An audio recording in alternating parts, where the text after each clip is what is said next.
Hello everyone, welcome back to my YouTube channel. তোমরা সব কেমন আছো? আশা করি খুব ভালো আছো, আর আমিও সব মোটামুটি আছি। আমি গত দু দিন আগে বাবার বাড়ি এসেছিলাম, প্রায় এক সপ্তাহ আগে দেওয়া চলে যাচ্ছি বাড়ি। তো যাবার আগে দেখো, মানে ছিল এটা আমি খেতে খুব ভালোবাসি, তো এটা খাচ্ছিলাম। আজকে আমি বাড়ি যাবো বলে আমার মা পেন খেজুর দেখো প্যাক করে দিচ্ছে। দেখো এদিকে আবার মা আমাকে বিস্কুট দিচ্ছে, চিড়ে ভেজে দিয়েছে, বাদাম ভেজে দিয়েছে। নিয়ে যাবো না। আর বাবা আসার সময় মিষ্টিটা দিয়েছে, গুড়ের মিষ্টি।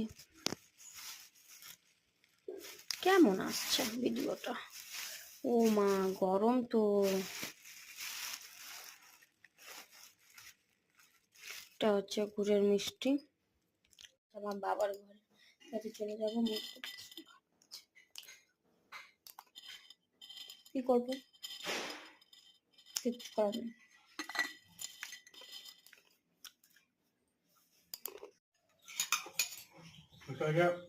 ঠাকুর ঋষির খাবার। এক প্যাকেট সুজির কত করলাম কি দেখো, সরস্বতী পূজা নাই কই করেছিলাম আজকে।